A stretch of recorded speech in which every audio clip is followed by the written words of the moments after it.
সংবাদে আপনাদের সকলকে স্বাগত। আপনাদের সাথে আছি আমি মিরাজ। আবহাওয়ার পূর্বাভাসে বলা হয়েছে আজ দেশের কোথাও দুর্যোগের কোনো আশঙ্কা নেই, কোথাও কোনো মাঝারি, ভারী কিংবা অতি ভারী বর্ষণের কোনো সম্ভাবনাও নেই। তাই দেশের কোনো নদী ও সমুদ্র বন্দরকে কোনো বিপদ সংকেত দেখাতে বলা হয়নি। সমগ্র দেশের তাপমাত্রা এবং বাতাসের আর্দ্রতার পরিমাণ আজ স্বাভাবিক থাকবে। বাতাসের গতিবেগ ঘন্টায় মাত্র 8 কিলোমিটার। খবর দে শয়তান রে, খবর দে ভাই রে, খবর দে শয়তান রে, খবর দে। ভেজালের ভিতরে ভেজাল, চারিদিকে ভাও গেছাল, আজব এই দুনিয়াটা লাগে যে হোতাই চাল। খবর দে ভাই রে, খবর দে শয়তান রে, খবর দে। করবে যারা খারাপি, দিতে হবে থেরাপি, পড়লে কিছু মেডিসিন রাখবে মনে চিরদিন। খবর দে ভাই রে, খবর দে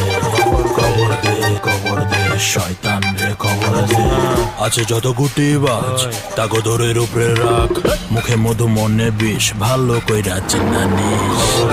খবর দে ভাই রে, খবর দে শয়তান রে, খবর দে।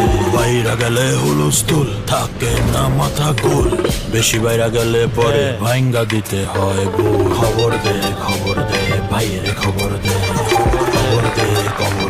শয়তান রে, খবর দে ভাই রে, খবর দে। দেশবাসীকে তাই আজ নিজ নিজ কার্যক্রম স্বাভাবিকভাবে পরিচালনা করার অনুরোধ জানানো যাচ্ছে। এই ছিল আবহাওয়ার সংবাদে। এতক্ষণ সাথে থাকার জন্য ধন্যবাদ।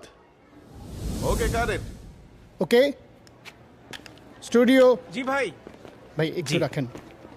প্রডিউসার সাহেব তো আমাকে অনেক গেস্ট দিতে বলছে। এই কস্টিউমটা দেখো, এই খালি খালি আড্ডাবাজি করো না, যাও। ভাই একটু। আচ্ছা শোনো, তোমার যদি কোনো গেস্ট থাকে তাহলে আমরা একটু ব্যবস্থা করব, প্লিজ। ভাই রে ভাই, অনেকক্ষণ চেপে রাখছি, এখন শুধুই বর্ষণ। আর এদিকে টেনশনে আমার আকাশে বৃষ্টির ঘন ঘটা। কেন? ভাইরে, জীবনে প্রথমবারের মতো মন্ত্রী ইন্টারভিউ নিচ্ছি, আর মন্ত্রীর যা ভাবচক্কর, ওনার কাচ্চি বিরিয়ানি লাগবে, তাও আবার আলু ছাড়া। তাই নাকি? হ্যাঁ ভাই, দোয়া করবেন। All the best. হ্যাঁ, এক্ষুনি রেডি করো। Arif, we are getting late. মন্ত্রীকে নিয়ে আসো। আরে কি শুরু করলা তোমরা? আরে এই যে সাউন্ড, এই লেভেলটা তুমি দাও না কেন? আশ্চর্য, আর এত নয়েজ করে কেন? ঠিক করো এটা। স্যার, আমরা রেডি। স্যার এখনো রেডি হয় নাই।